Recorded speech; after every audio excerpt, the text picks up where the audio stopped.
everyone, I'm Allie. And I'm Sarah. We are your GAs for CDO 338. We wanted to make this instructional video to go over the clinical observation sheet. So if you want a quick pause and go over to Blackboard, we uploaded some examples, and there's the blank sheets if you want to look at those, print those out, and go follow along with us. That might be helpful.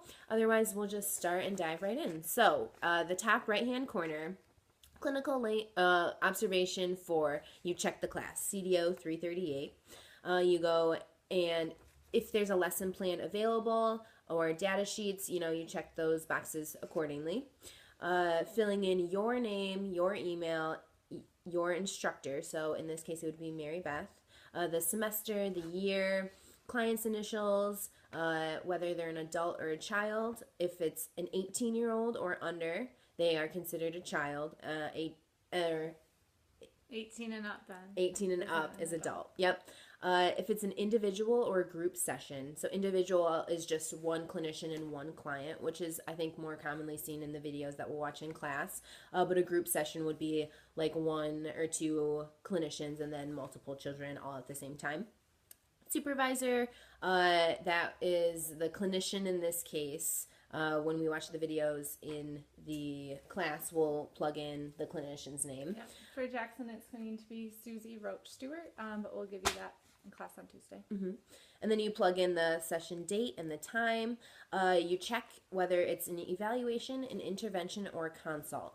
The main two you'll see in our clinic are evaluations or interventions. The difference between those two, an evaluation is when you are, trying to diagnose a client. So that's when you give them standardized tests and, you're evaluating them for disorder. And the intervention is that they already have that diagnosis and now they're coming back for therapy. So I think it's most common that it's intervention. Consults, I don't see a lot either. We can kind of talk about that in class too, but mainly it's intervention. The length of the observation, it's important that you're specific with this time you plug in. If a session was 50 minutes, you cannot round up to an hour. Even if it was 43, you have to know exactly when the session started and when it ended and plug it into that space. Okay, so now we're going to actually start on filling out our observation sheet. So you're going to start at number 1. It says, what skills did the clinician target? Basically, that's just whatever diagnosis the child or adult has. In this class, you're going to see a lot of speech sound production disorders, so that's what you're going to check. But a lot of clients have multiple disorders, so you would just, for instance, if they also had an expressive language delay or disorder, you're going to check that as well. And then you're going to move on to number 2, which is where you're actually going to start to use this blank side on your observation sheet. So it says, write one SMART goal that the clinician could be addressing for each target that you have checked above. We do have a whole PowerPoint presentation for you guys to look at that talks about SMART goals. For now, I'll just at least tell you what it stands for. So basically, you want goals that are specific, measurable, attainable, results-oriented, and time-bound.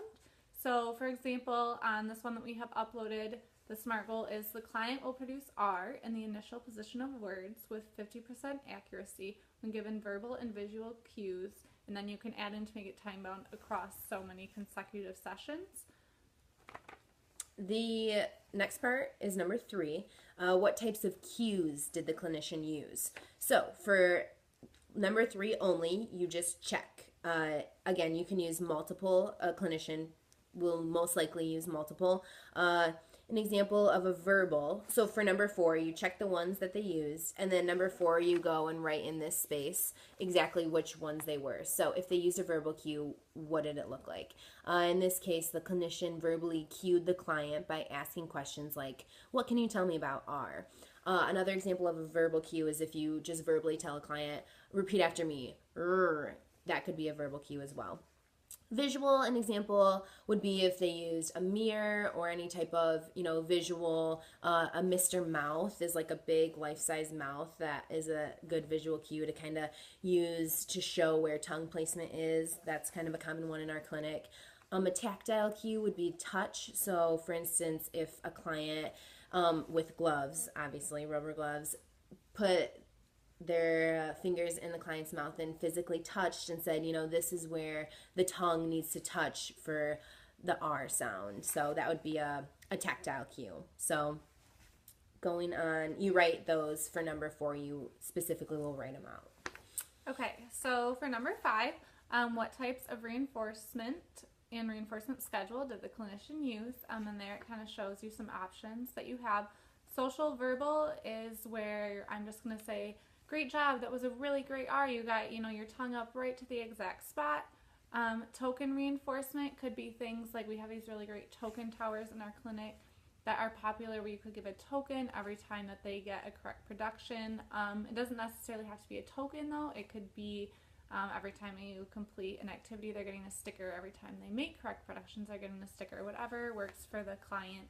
You could have no reinforcement at all. You could have a one-to-one schedule, so where maybe that client is really struggling with that goal and needs a lot of help. So every single time they get a correct production, you're going to give them some type of reinforcement after that. And then it could just be a random schedule that you're giving them. Maybe the client doesn't need a lot, and you're just kind of seeing them randomly giving them all different kinds of reinforcement throughout the session. Or it could be any kind of other reinforcement that works for the child. And then for number 6, you're going to say, what form did data collection take? And again, there are some options there. So percentage, basically, you're just going to tally during the session how many correct do they get, how many incorrect do they get, and then we're just going to tally those up after the session and get a percentage. And then for ratio, you're basically just going to say maybe for every so many correct productions they had 1 incorrect. A self-rating scale, that's where you actually have a printout for the client and it's numbered, and then it says maybe 1 is I feel really great about my progress today, and maybe a 10 is I'm really struggling today and I don't get this, and they're actually rating themselves with a number there in between. You could do a frequency count. You're basically just going to count up how many times they correctly do something during the session, or a duration that a lot of times is used, like maybe in 10 minutes I only had to give my client 2 redirections. Going on to number 7 and 8. So if you find that these are most challenging, you're not alone. This data collection is definitely a difficult thing, especially when you're just starting out. So yeah, if this is a challenge to you, definitely not alone. It's just good practice to start. If your data collection isn't right, that's not a big deal. We just want you to get practicing and start somewhere. So number 7, you'll write in the blank sheet. It says, what objective data were you able to collect? So my objective data was client correctly produced the initial R with 71% accuracy. How I got that, during the session, every R that the client said, I would either mark a little positive or a negative. So let's say they did 50 R's. I'm listening which ones were right, which ones were wrong, and I calculate it out and get a percentage, and I'll put it in at number 7.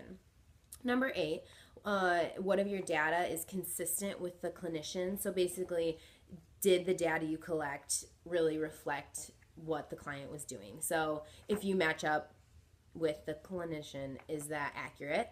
So you can kind of read and just kind of reflect on how you think the data taking process was for you. Number 9, I'm going to pass on over to Sarah. Okay. So based on that data that you've collected, what can you say about the client's success in meeting the criteria for the SMART goals that you have written? So this is where we're going to look back at number 2. We're going to say, what goal did we write? What were we working on? And what percent did we want the child to reach? And then I'm going to look at the percent that I just calculated and see if they met that. So for example, one of the ones that we posted online, we wanted them to get an R, accurate productions of R with 50% accuracy. I calculated that they actually did that with 55% accuracy, which is over that goal, so they would have met that, and I would write about that. And then number 10 is basically just if you have any questions about the lesson plan or the therapy session, you could write those questions in there, and then your supervisor would answer back to you. So in this case, would be Mary Beth. If you don't have any questions, though, that's okay. You won't always have questions. An example of a question could be like, how many years has this client been receiving therapy? Or, just anything that pops into your head during the session.